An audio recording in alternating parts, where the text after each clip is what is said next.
चालू असणारा या ठिकाणी तिसरा खंड.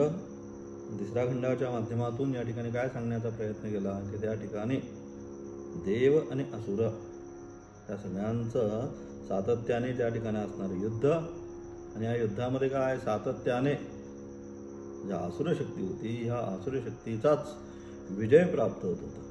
आणि अशा प्रकारे आसुरशक्तीचा विजय प्राप्त होत असताना दैवी गुणसंपत्ती होती किंवा जे देव होते ते काय होते सातत्याने पराजित होत होते. आणि म्हणून या अनुषंगाने त्या ठिकाणी काय केलं, मग ब्रह्माला काय वाटलं की या देवतांना आपण मदत करावी आणि यांना काय करावं चांगल्या, याचं आता व्याख्यान सगळं झालं, चांगल्या जे गुण आहेत चांगल्या गुणांचा विजय प्राप्त करून द्यावं. अशा अनुषंगाने काय केलं त्यांनी, मग त्या ठिकाणी देवतांना त्या ठिकाणी त्या युद्धामध्ये कोणी ब्रह्माने सहकार्य केलं, त्याच्यामध्ये देवता विजयी झाले. परंतु विजय प्राप्त झाल्यानंतर ची जी कथा आहे ही संपूर्ण कथा या ठिकाणी तिसऱ्या खंडामध्ये सांगण्याचा परिपूर्ण त्यांनी प्रयत्न केला. मग विजयी झाल्यानंतर त्यांना काय वाटलं की हा विजय आहे, कोणी दुसऱ्या तिसऱ्याने आम्हाला मदत काही केलं नाही, मग काय माझ्याचमुळे. असंच असतं इलेक्शनमध्ये आपण पाहतो, अनेक अदृश्य शक्ती जरी त्या ठिकाणी मदत करत राहिल्या ते शेवटी त्याला काय वाटतं, एकदा निकाल लागला एवढ्या मताने निवडून आल्यानंतर त्याला काय वाटतं माझाच विजय आहे, मी एवढे परिश्रम घेतले म्हणून ही सीट मी निवडून आणली हे त्यालाच वाटतं. परंतु त्याच्या एकट्याचं काम आहे का, अनेकांनी त्याला त्या ठिकाणी मदत केली, त्यावेळेस त्याचा त्या ठिकाणी तो विजय निर्माण झालेला आहे. तसंच या ठिकाणी सातत्याने देवतांचा होणारा पराभव आणि त्या पराभवामुळे त्या ठिकाणी ब्रह्माला वाटलं की यांना थोडीफार मदत करावी आणि यांचा विजय करून द्यावा. आणि मग ब्रह्माने काय केलं, त्यांना थोडीफार मदत केली आणि त्या मदतीने त्यांचा काय झाला विजय झाला, असुरांवर त्यांनी विजय प्राप्त केला. आता हा विजय प्राप्त केल्यानंतर त्यांच्या मनामध्ये भ्रांती निर्माण झाली. कोणती भ्रांती, की हा जो आहे हा विजय आम्हीच प्राप्त केला आहे, आम्हीच सगळे, आम्हीच असं आम्हीच तसं वगैरे सर्व ज्या असणारं अहम भावना, भ्रांती अहम भावना त्या ठिकाणी निर्माण झाल्या. मग अशा प्रकारे अहम भावना त्यांच्यामध्ये निर्माण झाली. हे ब्रह्माच्या त्यावेळेस लक्षात आलं. ब्रह्म म्हणजे ते सच्चिदानंद स्वरूप ब्रह्म घ्यायचं आहे, ब्रह्म देवता नाही. पुन्हा पुन्हा सांगतो ते एक गोष्ट. तर अशा प्रकारे लक्षात आल्यानंतर त्यांनी काय केलं, त्या देवतांची परीक्षा आता म्हणतं की या देवतांची जी आहे त्या देवतांची काय घेतली पाहिजे, आता परीक्षा केली पाहिजे. आणि अशा प्रकारे परीक्षा करण्यासाठी त्या ठिकाणी ब्रह्म यक्ष स्वरूपामध्ये निर्माण झाले. झाल्यानंतर मग हाय कोण म्हणून हे सगळे आता तिथे उभे राहिलेले होते. आता सगळं त्यांचा असणारा उत्सव, विजयोत्सव चालू होता. आणि असा विजय उत्सव चालू असताना त्या ठिकाणी कोण आलं, हे असणारा यक्ष, ते असणारा ब्रह्माचं स्वरूप अत्यंत दैदिप्यमान त्या ठिकाणी असं दिसल्यानंतर त्या सगळ्यांना त्या ठिकाणी प्रश्न पडणार हे कोण आलं. आता हे कोण आलं हे माहिती नसल्यानंतर त्यांनी काय केलं, आपापसामध्ये चर्चा चालू झाली, आता काय करावं काय नाही करावं. आणि अशा प्रकारे चर्चा चालू झाल्यानंतर मग काय म्हणतात त्या ठिकाणी, पहिल्यांदा काय म्हणतात, अग्नीला म्हणतात हे अग्नी तू परम तपस्वी आहे, परम तेजस्वी आहे, आणि हे जे तेज आहे हे जाणण्याचा तू प्रयत्न कर. अशा प्रकारे सांगितल्यानंतर अग्नी पण थोडा अहम भावनेने ठीक आहे काही हरकत नाही, मी बघतो हे कोण आहे, हा यक्ष कोण आहे हे मी जाऊन पाहून येतो. अशा प्रकारे अग्नी त्या ठिकाणी त्या यक्षाला भेटल्यानंतर त्या दोघांचा असणारा संवाद त्या ठिकाणी संवाद झाल्यानंतर यक्ष अग्नीला प्रश्न विचारतोय, हे अग्नी हे तू कोण. महा म्हणतो मी अग्नी आहे जात वेदा, अशा प्रकारचा असणारा मी अग्निस्वरूप आहे. मग तुझं काम काय, माझं स्वरूप माझं काम मी काय सांगावं, तर माझं काम या संपूर्ण सृष्टीतलावर माझ्या मनामध्ये आणल्यानंतर मी सगळ्यांना एका मिनिटात भस्मसात करेल. हे माझं काम आहे, सगळ्यांना जाळून टाकण्याचं जे काम आहे ते माझं आहे. अशा प्रकारे असणारे अहम भावनेने अग्नी स्वतःचा असणारा परिचय कोणाला देतो, यक्षाला करून देतो. मग यक्ष म्हणतो ठीक आहे काही नाही हरकत नाही, तू संपूर्ण जगात आला, संपूर्ण सृष्टीला जाळण्याचं तुझं सामर्थ्य आहे तर काही हरकत नाही, माझ्याकडे एक ही गाडी आहे, तिनका आहे बारीकसा, तू एक काम कर सगळं जग नंतर जा. पहिल्यांदा काय कर, तर पहिल्यांदा जो तिनका आहे त्या तिनक्याला काय कर, तो ती गाडी आहे गवताची, त्या गवत्याच्या गाडीला तू पहिल्यांदा प्रज्वलित करून दाखव. अग्नी म्हणतो त्याच्यामध्ये एवढं काय विशेष आहे. आणि म्हणून यक्ष त्याच्यापुढे काय करतो, तर असणारी गवताची गाडी ठेवतो. आणि गाडी ठेवल्यानंतर अग्नी आपली सर्व शक्तीने, अग्नीला वाटतं काय गवताची गाडी एका मिनिटात नुसतं असं पाहिलं तरी भस्मसात होईल. आणि म्हणून अशा प्रकारे ती असणारी गवताची गाडी अग्नी सर्व प्रयत्न करतो त्या ठिकाणी तरी सुद्धा काय होतं, ती गवताची काडी अग्नी जाळू शकत नाही. मग अग्नीला लक्षात येतं की ही कोणती देवता आहे, ही सर्वसाधारण देवता नाही. म्हणून अग्नी म्हणतो की ना आपल्याला आपल्या हे काय बुद्धीच्या आपल्या शक्तीच्या पलीकडे आहे. आणि विचार अग्नी त्या ठिकाणी शांत होता आणि पुन्हा आपापल्या देवतांच्या असणाऱ्या स्थानावर निघून जातो. आता अग्नी गेल्यानंतर मग आता काय करायचं, कोणी जाणून घ्यायचं. मग म्हणतात वायू, तू सगळीकडे गमन करत असतो, तुला सगळं माहिती आहे. मग काय कर, हे वायू हो तू काय कर, तू जा आता, तू बघ हा यक्ष कोण आहे, त्याला विचार तू कुठून आला, काय आलास, कशासाठी आलास, हे सगळे प्रश्न करण्यासाठी आता तूच आम्हाला काय योग्य असं वाटतोय. वायूला वाटतं ठीक आहे, काही हरकत नाही, अग्नीपेक्षा म्हणजे जरा थोडा मोठाच आहे असं त्याला वाटलं. आणि मग काय झालं, वायू निघाला कोणाला, यक्षाला भेटण्यासाठी. आता यक्षाला भेटण्यासाठी वायू निघाल्यानंतर वायूला विचारतात. त्या ठिकाणी यक्षाला भेटल्यानंतर यक्ष म्हणतोय, हे वायू तू कोण, तुझा परिचय दे. मी वायू, मला मातरिश्वास म्हणतात. मग म्हणतो यक्ष, तुझं काम काय. माझं काम या संपूर्ण सृष्टीपटलावरती या संपूर्ण जगतामध्ये एक सुद्धा वस्तू जे काय हलतंय त्याच्या सगळ्याला उडून टाकण्याचं सामर्थ्य माझ्या मनामध्ये आणलं तर मी काय करेल, हे सर्वच्या सर्व उडवून टाकेल, कोणालाही ठेवणार नाही. अशा प्रकारे आपला परिचय कुठला अहम भावनेने कोणाला देतात, त्या ठिकाणी यक्षाला देतो. आणि यक्षाला अशा प्रकारे परिचय करून दिल्यानंतर यक्ष म्हणतो काही हरकत नाही, तू संपूर्ण जगत जे आहे त्या संपूर्ण सृष्टीला उडवण्याचं सामर्थ्य तुझ्यामध्ये आहे, म्हणून तुला मातुरीश्व वायू असं जे म्हणतात, ठीक आहे काही हरकत नाही. माझं एक काम कर, मी तुझ्यापुढे एक गवताची काडी देतो, त्या गवताच्या काडीला फक्त तू काय कर, पहिल्यांदा उडवून दाखव, मग जगताचा विचार नंतर बघू. तर मातरिश्वाग्नी वायूला वाटतं काही हरकत नाही, मी सहज उडवेल. आणि म्हणून अशा प्रकारे यक्ष काय करतो, त्या कोणाच्या वायूच्या पुढे असणारी एक गवताची काडी ठेवतो. तिनका ठेवल्यानंतर वायू आपली सगळी शक्ती त्याच्यामध्ये लावतो. आणि सगळी शक्ती लावल्यानंतर सुद्धा काय, वायू त्याच्यामधला बारीकसा सुद्धा तो जर तिनका तर त्याला हलवूच शकत नाही सगळ्या शक्तीनेशी. मग त्याला लक्षात येतं आपण आता अपमानित झालेलो आहोत, आपली शक्ती जी आहे याच्यापुढे काही चालू शकत नाही, म्हणजे हे माझ्यापेक्षा श्रेष्ठ दर्जाची वस्तू आहे. म्हणून अपमानित झालं, जसा अग्नी त्या ठिकाणी अपमानित होऊन पुन्हा देवलोकांमध्ये जातो, तसाच हा वायू त्या ठिकाणी अपमानित होतो आणि पुन्हा काय आपल्याच असणाऱ्या देवतांच्या समूहामध्ये जातो. आता काय करायचं, देवतांना सर्वांना प्रश्न पडता, आता काय करावं. या ठिकाणी अग्नी माघारी आला, वायूसुद्धा माघारी आला. आता हे वाटतंय तेवढं सोपं काम नाही. हे विचार करतात, हे एवढे महान बलशाली, हा अग्नी सगळं वाटेल ते जाळण्याचं सामर्थ्य ठेवतोय, हा वायू पाहिजे त्याला उडवून टाकतोय, अशा अत्यंत महाशाली असणारे हे अग्नी वायू, यांना सुद्धा तो यक्ष कोण हे जाणता आलं नाही. मग आता काय करायचं, आपण कोणीही यामध्ये समर्थ होऊ शकणार नाही. मग असं झाल्यानंतर सगळा विचार विनिमय झाल्यानंतर काय करावं, तर मग म्हणतात इंद्रदेवाला जाता आपण काय करावं, हे इंद्र आपण सगळ्यांचे राजे आहात, म्हणून काय करा, आपणच हे देवराज इंद्र, तुम्हीच काय करा, तुम्हीच चला आता आणि तो यक्ष कोण आहे हे जाणून घेण्याची कृपा करा. आणि अशा प्रकारे इंद्र त्या ठिकाणी म्हणतो काही हरकत नाही, आता शेवटी मलाच हे काम, तर राजा जे काम प्रजेला शक्य होत नाही ते राजाने करावं. म्हणून अशा प्रकारे म्हणतो या न्यायानं इंद्र म्हणतो काही हरकत नाही, मी आता पाहून घेतो. आणि म्हणून इंद्र त्या ठिकाणी निघतो. इंद्र यक्षाकडे गेल्यानंतर इंद्र त्या ठिकाणी जवळ आल्याबरोबर काय होतं, यक्ष त्या ठिकाणी अंतर्धान होतो, त्या ठिकाणी नाहीच आहोत. मग इंद्राला अतिशय वाईट वाटतं, त्या मी या ठिकाणी त्याचं दर्शन घेण्यासाठी तो कोण आहे हे जाणून घेण्यासाठी आलो, तर काय झालं, हा त्या ठिकाणी नाहीसा झाला. म्हणून इंद्र त्याच ठिकाणी साधना करतो, मला जाणून घ्यायचं हे नक्की कोण आहे. आणि अशी साधना केल्यानंतर त्याच ठिकाणी उमा पार्वती सर्व अलंकाराने युक्त अशी पार्वती त्या ठिकाणी इंद्राच्या समोर प्रगट होते आणि पुढे पार्वती इंद्राला उपदेश वगैरे करते. तो पुढच्या खंडामध्ये येईल. तर ह्या संपूर्ण खंडामध्ये एवढी एक कथा मात्र त्या ठिकाणी सांगितलेली आहे की कशा प्रकारे ब्रह्माने मदत केल्यानंतर देवतांचा विजय प्राप्त झाला.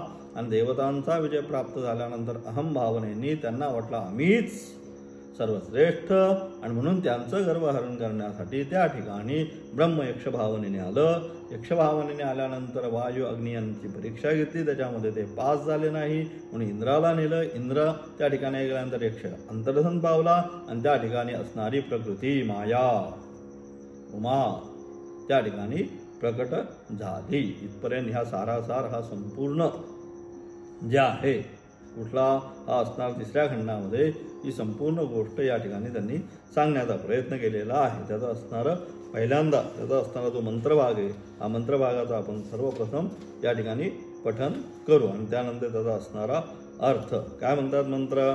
ब्रह्मदेवेभ्य विजिज्ञेतस्य ब्रह्मणो विजयदेवा अमह्यन्ता तैक्षन्तास्माकमेवायं विजयोऽस्माकमेवायं महिमेति तद्धैषां विजज्ञतेभ्यो प्रादुर्भव तन्नभ्यजानन्दकमिदं यक्षमिति ते अग्निमब्रुवज्जातवेद एतद्विजानीहि किमेतद्यक्षमिति तेति तदभ्यद्रवत्तमभ्यवतत्कोऽसीति अग्निर्वाहमस्मीद्विज्जातवेदो वा अहमस्मीति तस्मित्पै किं वीर्यमित्यपीदं सर्वं दहेयमिदं पृथिव्यामिति तस्मै तृणं निर्दावे ददादहेति तत्प्रयाय सरजवेन तन्न शिराकृदग्धुं सतत एव निवर्ते नैतजगं विज्ञातुं येतद्यक्षमिति अथ वायुमब्रुवं वायवे तद्विजानीहि किमेतद्यक्षमिति तदभ्यद्रवत्तदभ्यवदत्कोऽसीतिर्वायुर्वाहमस्मित्यब्रवीत् मातरिश्वावाहमस्मीति तस्मित्त्वयि किं वीर्यमत्यपीदकं सर्वमाददीयं दिव्या पृथिव्यामिति तस्मै तृणं निदावे तदात्वेदितप्रेयाय सर्वजवेन तन्न शिराकादातुं स तद एव निवर्ते नैतदशकं विज्ञातुं येतद्यक्षमिति अथ इंद्राचं अथेन्द्रमब्रुवन् मघवन्नेतद्विजानीहि किमेतद्यक्षमिति तथेति तदभ्यद्रव तस्मातिरोधते तस्मातिरोधते म्हणजे त्यावेळेसच काय झालं, इंद्र गेल्याबरोबर त्या अंतर्धन बघला आणि मग काय झालं, स तस्मिन्नेवाकाशे स्त्रियमाजगाम बहुशो मावनामागुं हेमवदिन्दागुं ओवाच किमेतद्यक्षमिति तथेति तृतीयखंडः. आणि अशा प्रकारे असणारे सगळे मंत्र, त्या मंत्राचं असणारं या ठिकाणी व्याख्यान आपण पहिल्या मंत्राचं मला वाटतं मागच्या पाठाला पाहून घेतलेलं होतं आणि दुसरा जो मंत्र आहे दुसऱ्या मंत्राचं व्याख्यान या ठिकाणी आपण आरंभ करणार आहोत. काय होत आहे दुसऱ्या मंत्राच्या द्वारे त्यांनी या ठिकाणी सांगण्याचा प्रयत्न केला आहे. काय म्हणतात ते या ठिकाणी तर दुसऱ्या मंत्राचं असणारं व्याख्यान, त्याच्यापुढे आता संपूर्ण मंत्र झाले, आता त्याचं असणारं सारासार व्याख्यान या ठिकाणी आपण करत जाणार आहोत. काय म्हणतात, देवांना झालेला तो गर्व काय झालं, त्या ठिकाणी देवतांना गर्व झाला आणि गर्व झाल्यानंतर सर्व साक्षी परमेश्वराला समजला. सर्व साक्षी जे ब्रह्म जे आहे सच्चिदानंद ब्रह्म की ज्यांनी यांना मदत केली अदृश्य शक्तीच्या द्वारे आणि विजय प्राप्त करून दिला. आणि अशा प्रकारे तो विजय प्राप्त करून दिल्यानंतर काय झालं, त्या सर्वांना त्या देवतांना काय झाला, अत्यंत गर्व झाला. आणि सर्व साक्षांत तो झालेला त्यांना गर्व अहमभावना, ही अहमभावना कोणाला समजली, परमेश्वराला सच्चिदानंद ब्रह्माला लक्षात आलं की यांच्यामध्ये आता अहमभावना निर्माण झालेली आहे. मिथ्याभिमानामुळे दैत्यांप्रमाणे यांचा पराभव होऊ नये म्हणून दैवावर कृपा करण्यासाठी व देवांना खरे ज्ञाने व्हावे या उद्देशाने स्वयोग मायेच्या प्रभावाने अत्यंत अद्भुत अशा स्वरूपाने देवांच्या दृष्टीस विषया होण्यासारखे स्वरूप प्रादुर्भूत झाले. आणि म्हणजे अशा प्रकारे त्यांना समजण्याकरता आता काय झालं, त्यांचा कोणाचा मिथ्या अभिमानामुळे दैत्यांप्रमाणे यांचा पुन्हा पराभव होऊ नये म्हणून काय देवांवर कृपा करण्याच्या दृष्टीने अरे पुन्हा आता हे जे आहे मिथ्या अहंकारही झाले, त्यांना मी वास्तविक हे संपूर्ण विजय प्राप्त करून दिला, पण हा विजय प्राप्त करून झाल्यानंतर काय यांना मोठा खोटाच अहंकार निर्माण झाला, मी माझं हे सगळं निर्माण झालं. आणि म्हणून त्याच्यावर आता हे याच्यामुळे त्यांचं पतन होऊ नये त्या अभिमानाने, जसं त्यांचं तिकडे पतन चाललेलं आहे कोणाचं, राक्षसांचं दैत्यांचं, त्याप्रमाणे यांचं पतन होऊ नये. आणि म्हणून काय केलं, त्यांच्यावर कृपा करण्याच्या दृष्टीने आणि म्हणून काय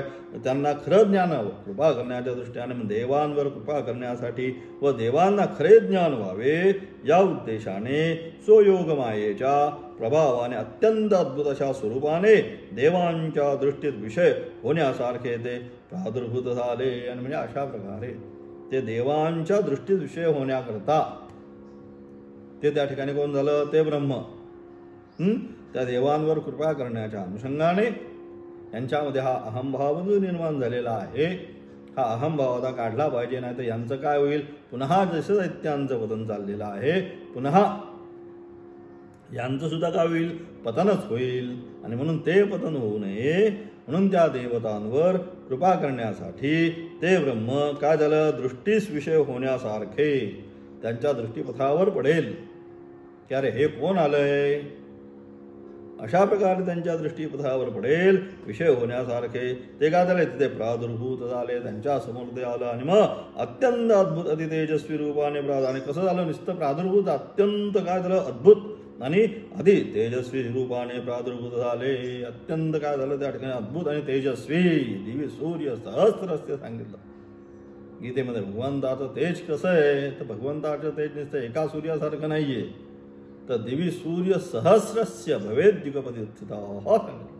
एका वेळी हजारो हजारो सूर्य जे आहेत हे काय हवं, त्या संपूर्ण नभपटलावर निर्माण व्हावे, त्याप्रमाणे ते भगवंताचं तेज आहे. लक्षात, तशाच प्रकारचं हे असणार त्याचं तेज, इथं सुद्धा ते असणार अद्भुत आणि अतितेजस्वी रूपाने, त्याचप्रमाणे अत्यंत तेजस्वी असं ते त्या देवतांसमोर काय झालं, प्रकट झाले. ते महद्भूत पूज्य असे ब्रह्म देवांना ते काय आहे समजलेत नाही. आणि अशा प्रकारे ते देवतांच्या समोर प्रकट झाल्यानंतर त्या देवतांच्या लक्षातच आलं नाही हे कोण आहे, कोण प्रकट झालं आहे आमच्या समोर, हे देवतांच्या लक्षातच आले नाही. आणि मग समजले नाही. अद्भुत अशा तऱ्हेचे तेज पाहून सर्व देव अतिशय घाबरून गेले. आणि सर्व कल्प असे ते पूज्य देश काय आहे हे जाणण्याची इच्छा करणारे देव. आणि म्हणजे अशा प्रकारचे संपूर्ण पाहिल्यानंतर अत्यंत त्यांच्या मनामध्ये काय झालं, भीतीचं वातावरण निर्माण झालं. त्या ठिकाणी सुद्धा अर्जुन सुद्धा काय म्हणतोय, सगळं पाहिल्यानंतर तो सुद्धा घाबरतोय. म्हणून म्हणतो तुमचं असणारं पुन्हा ते स्वरूप आहे तेच मला दाखवा. हे जे स्वरूप आहे हे पाहणं अत्यंत भयंकर आहे. म्हणून यथापूर्व जे पूर्वी जे केलं होता स्वरूप तुमचं तेच मला त्या ठिकाणी दाखवा. तसं या ठिकाणी सुद्धा काय झालंय, देवतांनी त्या असणाऱ्या यक्षाचं त्या ब्रह्माचं असणार ते अत्यंत तेजस्वी स्वरूप त्या ठिकाणी पाहिलं. आणि पाहिल्यानंतर काय झालं, त्या अत्यंत मनामध्ये सगळे आता यांना जो झाला होता विजयोत्सव चालला होता, त्या विजयोत्सवामध्ये पाहिल्यानंतर अरे बापरे, आपल्यापेक्षाही काहीतरी अद्भुत आहे. आणि अशी ह्या अद्भुत शक्ती पाहिल्यानंतर त्या सगळ्यांच्या मनामध्ये किंचित भीती निर्माण झाली, घाबरून गेले. आणि सर्व कल्प असे ते पूज्य तेज काय आहे, आणि अशा प्रकारचं हे काय आहे, एवढं प्रचंड असणारं हे तेज आहे म्हणजे निश्चितपणे हे काहीतरी दिव्य असं स्वरूपाचं वस्तू आहे.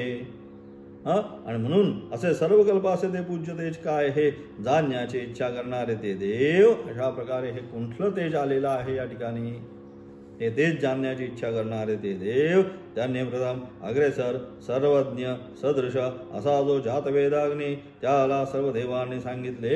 आणि म्हणजे अशा प्रकारे पाहिल्यानंतर सगळ्यांमध्ये असणारा अग्रेसर सर्वज्ञ सदृश असा जो जातवेद म्हणजे जो अग्नी, त्या अग्नीला हे सगळे देवता आता प्रार्थना करतायत. काय प्रार्थना करतात, हे अग्ने, हे आमच्या दृष्टीत विषय होणारे पूज्य असे ते तेज ते विशेष रूपाने काय आहे ते जाणून ये. त्यावेळी अग्नीने देवांच्या सांगण्यावरून तथास्तु असे म्हटले आणि असे कबूल केले. असे अग्नीला म्हटले, अग्नी नारायणा काय करा, तुम्ही त्या ठिकाणी जावा आणि आपल्या सर्वांच्या समोर हे काय दिव्य तेज या ठिकाणी दिसत आहे, हे काय बरं आहे, कोणाचं तेज आहे एवढं दिव्य असणारं तेज, हे म्हणून काय करा, तुम्ही त्या ठिकाणी जा आणि हे तेज नक्की काय आहे किंवा कोणाचं आहे, कोणापासून प्रकट झालेलं आहे हे विशेष रूपाने काय करा तुम्ही जाणून घ्या. आणि अशा प्रकारे सांगितल्यानंतर अग्नी त्या ठिकाणी त्यांना म्हणतो तथास्तु. आता अग्नीला वाटलं चला आपल्यावर यांनी कामगिरी दिलेली आहे, आता काय केलं पाहिजे, आपल्याला निश्चितपणे ते जे देवताचं स्वरूप आहे ते जाणून घेतलं पाहिजे. म्हणून अग्निसुद्धा म्हणतो ठीक आहे, काही हरकत नाही. आणि म्हणून अग्नी त्या ठिकाणी तथास्तु म्हणून कबूल केले. आणि तो अग्नी त्या पूज्य यक्षाजवळ गेला. आणि काय केलं, असं देवतांना तथास्तु म्हटला.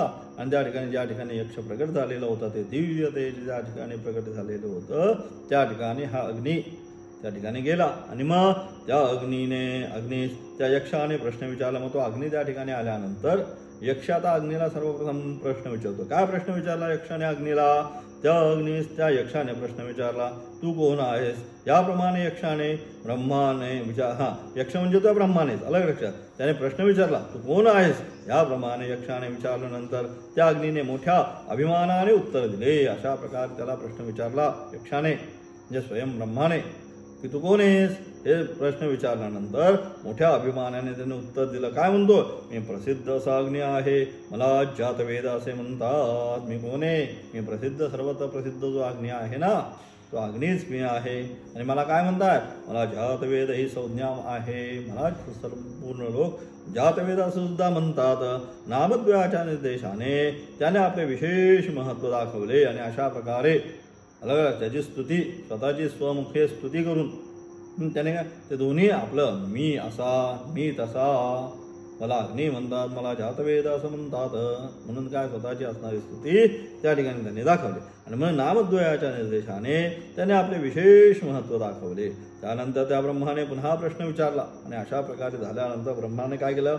अग्नीला पुन्हा प्रश्न विचारला. काय प्रश्न विचारला? पुन्हा त्या ब्रह्माने पुन्हा प्रश्न विचारला, तू अशा अनेक गुणांनी प्रसिद्ध आहे. अरे भरपूर तुझ्यामध्ये गुण दिसत आहेत. एकंदरीत तुझ्या पाहण्यावरनं, तुझ्या वागण्यावरनं आपल्याला दिसतंच. समोर कोण आल्यानंतर जे समजदार असतो किंवा जो आपला म्हणतो ज्याने 4 पावसाळे अधिक काढलेले आहेत त्या माणसांना काय लगेच लक्षात येतं. पुढचा आल्यानंतर 1-2 त्याचं चालचलन पाहिल्याबरोबर जुनी जाणती जी माणसं असतात ती काय मनुष्य व्यक्ती बोलायची पण गरज नसती. त्याची नुसती बॉडी लँग्वेज ज्याला म्हणतो आपण, बॉडी लँग्वेजवरनं त्याला काय तो इथं कशासाठी आलेला आहे, त्याचा काय उद्देश आहे, हे सगळं मनुष्य काय आहेत. जो माणूस अगदी समजदार असतो तो सगळं लगेच समजून जातो त्याच्या मनामध्ये काय तो कशासाठी आलेला आहे. जुनी जाणती माणसं असतात हे सगळे व्यवस्थित प्रौढ झालेले असतात, ज्यांना काय व्यवहाराचा अनुभव झालेला असतो. त्यांना सांगायची गरज पडत नाही. तो आल्याबरोबरच लांबनं दिसला की त्यांच्या डोक्यात प्रश्न येतो, अरे हा या कामासाठी आलेला आहे. तसं या ठिकाणी काय त्यांनी नामद्वयाच्या निर्देशाने विशेष स्वरूप सांगितल्यानंतर त्याने काय त्यानंतर ब्रह्माने पुन्हा प्रश्न विचारला, तू अशा अनेक गुणांनी प्रसिद्ध आहे, तुझे ठिकाणी कोणते असे मोठे सामर्थ्य आहे. हे सगळं तू सांगितलं ठीक आहे, परंतु तू काय काम करतोस? बरोबर, सगळं झाल्यानंतर आपल्याकडे पण प्रश्न तोच असतो, हे सगळं ठीक आहे पण तू काय काम करतोस हा पण प्रश्नच येतो. मग अशा प्रकारे त्या ठिकाणी प्रश्न आल्यानंतर काय म्हणतो, तू हे सगळं ठिक द्या. आणि म्हणून अशा प्रकारे तुझ्या ठिकाणी कोणते सामर्थ्य आहे, कोणतं सामर्थ्य तुझ्या ठिकाणी, काय काम करतोस तू, हे सगळं म्हणतोय. मी जातवेद आहे, मी अग्नी आहे, सगळं ठीक आहे. परंतु हे सगळं असताना तुझं काम काय, तू नक्की करतोस काय? व्यवहारामध्ये पण सगळं आपण सगळं ठीक आहे बाकीच्या गोष्टी, पण तू काय करतोस ते सांग. काय उद्योगधंदा काय, कुठनं 2 रुपये मिळतात ते सांग, कसे कमवतोस ते सांग. तसं या ठिकाणी त्या अग्नीला सुद्धा तुम्ही ह्या ब्रह्माने प्रश्न केला की तू हे सगळं सांगितलं, सगळं ठीक आहे, तुझं सामर्थ्य सांगितलं, पण तुझं काम तू करतोस का ते सुद्धा सांग. तू अशा अनेक गुणांनी प्रसिद्ध आहे, तुझ्या ठिकाणी कोणते असे मोठे सामर्थ्य आहे. त्यावेळी अग्नीने मोठ्या अभिमानाने आपले सामर्थ्य सांगितले. आणि मग काय असं विचारल्यानंतर यक्षाणी आता याला आणखी परत ज्याला म्हणतो आपण एखाद्याला विचारलो तू काय करतो, म्हणतो का आणखी अहंभाव निर्माण होतो. आता त्याला काय जे असेल, काय शेतीवाडी किंवा काय उद्योगधंदा असेल तो काय त्या माझं असं आहे, माझं तसं आहे, माझ्या 4 गाड्या आहेत, माझे 5 फ्लॅट आहेत, माझी 10 दुकानं आहेत, काय जे आहे त्याचा अहंभाव. त्या अहंभावाने तो सांगतो की मी असा आहे, मला महिना मी 2 लाख 4 लाख कमवतो, 1 लाख कमवतो. हे काय हे असणाराचा अहंभाव, त्या अहंभावाने सांगतो. त्याचप्रमाणे हा सुद्धा अग्नी काय आता त्याला विचारला यक्षाने, तू काय करतोस म्हणल्याबरोबर त्याचा असणारा अहंभाव निर्माण झाला. आणि त्या अहंभावाने तो म्हणला, काय म्हणतात तू ब्रह्माने पुन्हा प्रश्न विचारला, तू अशा अनेक गुणांनी प्रसिद्ध आहेस, तुझ्या ठिकाणी असे कोणते मोठे सामर्थ्य, काय करतोस? त्यावेळी अग्नीने मोठ्या अभिमानाने आपले सामर्थ्य सांगितले की हे सर्व जग एका क्षणात जाऊन भस्म करण्याचं सामर्थ्य माझ्या ठिकाणी आहे. संपूर्ण जगत जे आहे ना, हे संपूर्ण जगत मी काय करेल, एका मिनिटात, एका क्षणात, म्हणतोय मिनिट सुद्धा नाही, एका क्षणामध्ये संपूर्ण जगत जे आहे सगळ्याच्या सगळं मी एका क्षणात भस्मसात करून टाकतो, असं म्हणतोय आता अग्नी. जाळून भस्म करणार हेच माझं सामर्थ्य माझ्या ठिकाणी आहे. पृथ्वीमध्ये असलेल्या अथवा अंतरिक्षामध्ये असलेले सर्व अग्नीनेच जाळले जाते. पृथ्वी असेल, अंतरिक्ष असेल, काही जे काही असेल हे सगळंच्या सगळं जे आहे ते माझ्या मनात आलं तर काय एका क्षणामध्ये सर्वच्या सर्व काय करेल, मी जाळून टाकेल. आणि असं सांगितल्याबरोबर काय म्हणतो, सर्व जग एका क्षणात जाळून भस्म करण्याचे सामर्थ्य माझ्या ठिकाणी आहे. पृथ्वीमध्ये असलेले अथवा अंतरिक्षामध्ये असलेले सर्व अग्नीनेच जाळले जाते. असा अत्यंत अभिमानाने बोलणारा जो अग्नी, त्याचा गर्व हरण करण्यासाठी ब्रह्माने त्याला सांगितले. आणि अशा प्रकारे अत्यंत अहम भावनेने हा अग्नी त्या ब्रह्माकडे सांगतोय, मी असा करू शकतो, मी तसं करू शकतो. आणि ही असणारी अग्नीची अहम भावना ज्यावेळेस या ब्रह्माच्या लक्षामध्ये आली, आता ब्रह्म काय म्हणतो, हा याचा गर्व आहे, हा अभिमान आहे. हा जो अभिमान आहे, ह्या अभिमानाचा काय केला पाहिजे, आता हरण केलं पाहिजे, त्याचा नाश केला पाहिजे. आणि म्हणून काय केलं त्यांनी, मग अशा प्रकारे त्याने आता ब्रह्माने मग घालवण्यासाठी अत्यंत अभिमानाने बोलणारा तो अग्नी, त्याचा गर्व निर्माण झाला. तो गर्व घालवण्याकरता ब्रह्माने सांगितले की ही एक गवताची काडी तुझ्यासमोर ठेवली आहे, ती काडी माझ्यासमोर जाळून दाखव. आता काय करतो मी, एक गवताची काडी तुझ्या पुढे ठेवतो. आणि तू आता म्हणतो ना, ज्या खाली नुसती पृथ्वी नाही, पृथ्वी अंतरिक्ष सगळं हे जे आहे एका क्षणामध्ये सगळं मी भस्मसात करून टाकतो, हे सगळं जाऊ दे. मी काय करतो, एक गवताची असणारी क्षुल्लक काडी जी आहे, क्षुल्लक काडी तुझ्या पुढे ठेवतो. ही गवताची असणारी क्षुल्लक काडी तू काय कर, एका क्षणामध्ये भस्मसात करून दाखव, तर मी मानेल की तुझे संपूर्ण जगत एका क्षणामध्ये भस्मसात करतोस. म्हटल्यानंतर काय म्हणतोय, जाळून दाखव.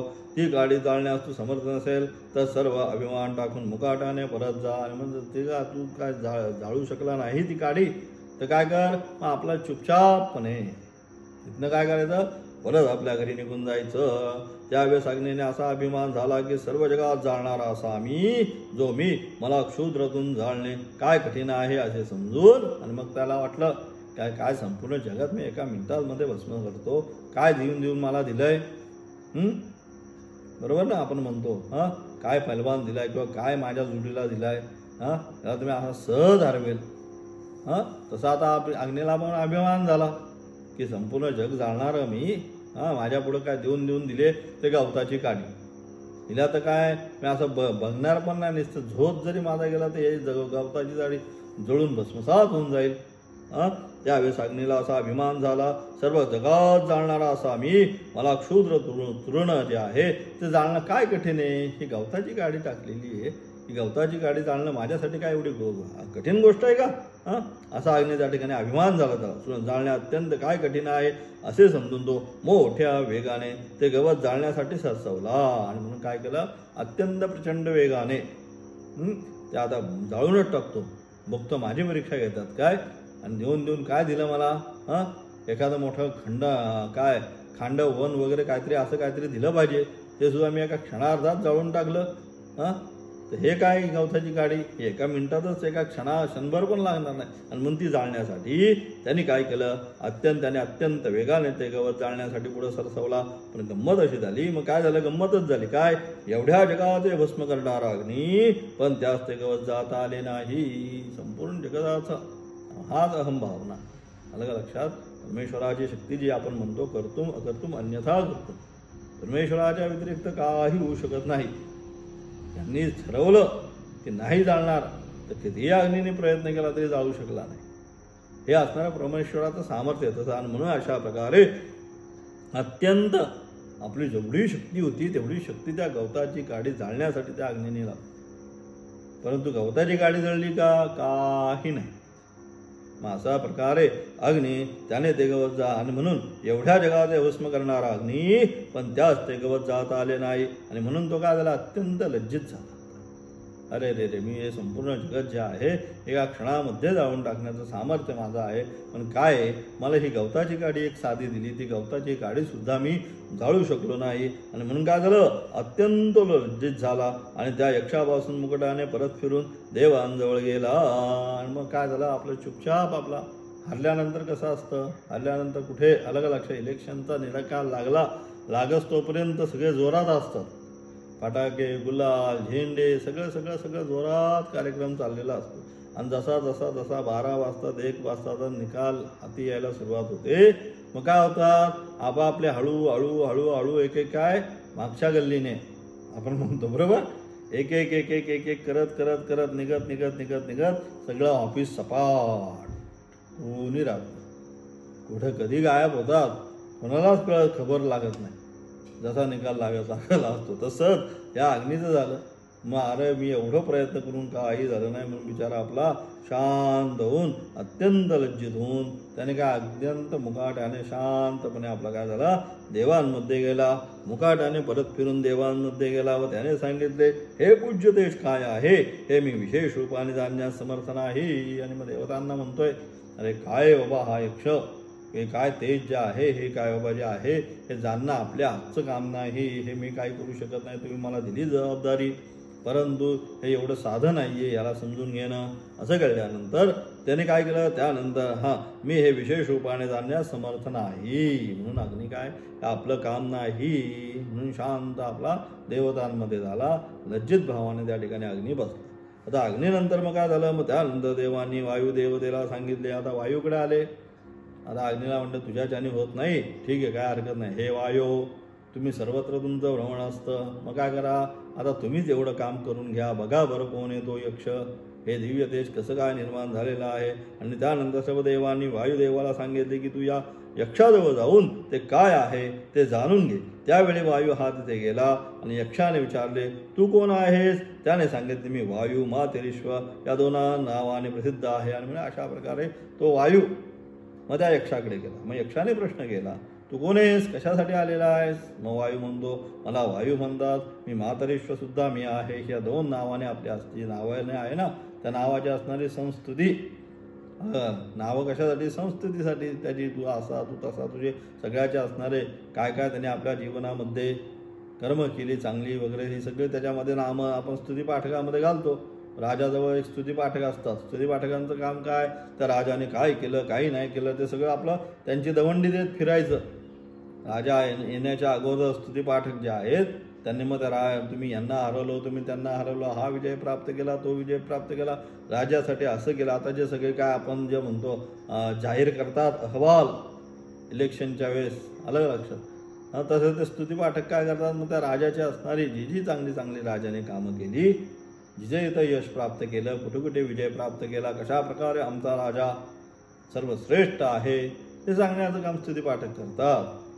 नावाच्या तसं या ठिकाणी मीच वायू मी मातरीश्वर स्वतःच्या असणारे नावांचा विशेष महत्त्व त्या ठिकाणी सांगण्याचा प्रयत्न केला. या दोन नावाने प्रसिद्ध आहे. यक्षाने विचारले, तुला तुझ्या ठिकाणी काय सामर्थ्य. मग यक्षाने पुन्हा प्रश्न केला, तुझं सामर्थ्य काय. ठीक आहे, तू वायू आहे मातरेश्वर आहे हे आम्हाला मान्य, तिचं जातवेद वगैरे सगळं अग्नीने सांगितलं, त्याप्रमाणे तुझं काय.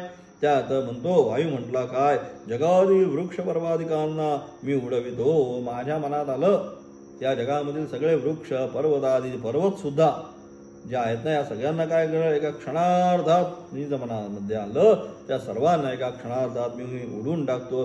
त्यावेळी त्या ब्रह्माने काय केलं, वायूच्या समोर तीच गवताची गाडी ठेवली आणि म्हणलं, ब्रह्मा काय म्हटला की ठीक आहे तू सगळ्यांना उडवतोस ना, मग ही घे एक गवताची गाडी, ही गवताची गाडी आता तुझ्या पुढे ठेवतो, त्या गवताच्या गाडीला काय करायचं तू उडून दाखव. असं म्हटल्यानंतर तीच गवताची गाडी ठेवली आणि सांगितले की तुझ्या अंगात जर काही पराक्रम असेल, जोर असेल तर ही गवताची गाडी उडव. आणि मग तू काय कर, निश्चितपणे ही जी गवताची गाडी उडून दाखव. नाहीतर तू सुद्धा काय, जसा अग्नी आपला शांतपणे गेला तसा तू सुद्धा काय कर, आपला शांतपणे या ठिकाणी निघून जा, मुकाटाने परत जा.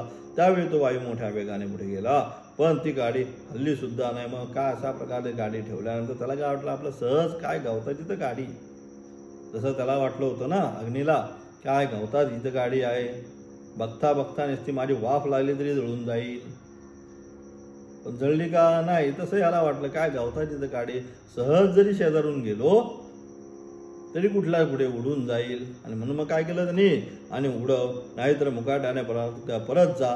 त्यावेळी तो वायू मोठ्या वेगाने पुढे गेला, पण गाडी हल्ली सुद्धा नाही. आणि तसाच याने सुद्धा प्रयत्न केला, जसा अग्नीने प्रयत्न केला त्याचप्रमाणे वायूने सुद्धा काही केला, वायूने सुद्धा त्या ठिकाणी तसाच प्रयत्न केला. आणि मग अशा प्रकारे वायूने प्रयत्न केल्यानंतर ती गाडी हल्ली सुद्धा नाही. आणि मग अशा प्रकारे सर्व प्रयत्नाने एवढा मोठा प्रयत्न करून सुद्धा जे ती गवताची एवढीशी गाडी ज्यावेळेस हल्ली नाही त्यावेळेस अत्यंत लज्जित झाला. त्याला सुद्धा वाटलं, अरे बापरे काय मी वाटेल ते एवढ्या अभिमानाने येऊन सांगितलं, मी वृक्ष पर्वत ह्या जगतामधील वाटेल त्याला वाजेल ते उडवून टाकतो, आणि ही साधी गवताची गाडी, ही गवताची गाडी माझ्यातून हल्ली सुद्धा नाही. उडवणं तर फार लांब राहील, पण हल्ली सुद्धा नाही. म्हणून काय झालं, अत्यंत लज्जित झाला. कोण, वायू. लज्जित झाला व पुढे मुकाटाने देवतांकडे परत गेला आणि मग शांतपणे आपला लज्जित झाला, मान खाली घातली आणि मगाशी सांगितल्याप्रमाणे आपण शांतपणे हळूहळू हळूहळू आपला मागच्या गल्लीने आपल्या देवतांमध्ये जाऊन उभा राहिला. संभाव्यस्य कीर्ती मरणात अतिरिच्यते. शास्त्र म्हणतात संभाव्यस्य कीर्ती मरणात अतिरिच्यते. शास्त्र काय म्हणतं की ज्या अत्यंत अभिमानी म्हणजे स्वतः कीर्तमान पुरुष असतात, प्रतिष्ठित पुरुष असतात, त्यांना आपली अकीर्ती जी आहे मरणासारखीच खटकते, म्हणून अकीर्ती करून घेत नाही. त्याप्रमाणे अशी स्थिती त्याची झाली व देवांजवळ जाऊन त्याने सांगितले की मला हा यक्ष समजला नाही. अशी सर्व देवांची स्थिती झाली आणि मग त्यांनी सांगितलं हे आपल्या बुद्धीच्या पलीकडचं आहे, आपल्या डोक्यात हा विषय येणारा नाही, हा यक्ष कोण आहे हे सांगणं एवढं सहज नाही. आणि अशा प्रकारे अग्नी झाला, वायू झाला, मग इतर देवतांनी प्रयत्न केला, कोणाला सुद्धा जाणता आलं नाही. मग त्यावेळेस काय झालं, सर्व देवांनी त्या पूज्य ब्रह्माचे विशेष स्वरूप सगळ्यांनी प्रयत्न केला, परंतु कोणालाही त्या ब्रह्माचं असणारं ते विशेष स्वरूप समजले नाही. आणि म्हणून काय केलं त्यांनी, संपूर्ण देवांचा राजा इंद्र त्याला सर्व देवाने सांगितले आपणच त्या यक्षाजवळ जाऊन त्याचे विशेष स्वरूप जाणून घ्यावे. आता कोणाची आली बारी, हे सगळे झाले, कोणालाही त्या यक्षाचं स्वरूप कळालं नाही. मग आता शेवट सगळ्यात कोण राजा कोण आहे, आपला इंद्र.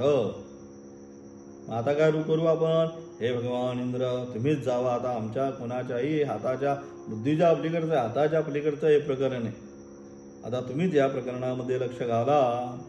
हे महाराजाधिराज इंद्रा तुम्ही जावा आणि बघा आता ते काय आहे ते. सर्व देवांचा राजा तो इंद्र, त्याला ते सर्व देवांनी सांगितले की आपणच त्या यक्षाजवळ जाऊन त्याचे विशेष स्वरूप जाणून घ्यावे. असे सांगितल्यावर परम ऐश्वर्य संपन्न अशा इंद्राने ते मान्य केले आणि तो यक्षासमीप गेला. अशा प्रकारे सर्व देवतांनी प्रार्थना केल्यानंतर परम ऐश्वर्य संपन्न असा तो इंद्र देवादिदेवांचा असणारा राजा त्याने ते सगळं ऐकलं आणि तो काय झाला, ठीक आहे म्हटलं, काही काळजी करू नका, तुमच्या त्याने आता झालं नाही, जमलं नाही ना, आता बघतो मी, प्रयत्न करतो. असं म्हणून काय झालं, इंद्र त्या यक्षाच्या समीप गेला. पण इंद्र आल्याबरोबर ते अद्भुत तेज चिरोभूत झाले आणि इंद्र जवळ आल्याबरोबर वार्तालाप व्हायच्या आधीच काय झालं, तो असणारा यक्ष किंवा असणार ते अद्भुत तेज त्या ठिकाणी काय झालं, अदृश्य झालं. तिरोभूत झालं म्हणजे अदृश्य झालं. त्या ठिकाणी नजरपटातून ते गुप्त झालं, म्हणजे अंतर्धान पावले. मग काय, त्याचा उद्देश हा सर्व देवांचा राजा होता व त्याला मोठा अभिमान होता, तो नाहीसा करावा यासाठी अज्ञाती देवतांप्रमाणे त्या इंद्राशी संभाषण न करता ते चेत गुप्त पावल्या. म्हणून त्या ठिकाणी काय त्याला काय म्हणतात, हा सगळ्यांचा राजा आहे.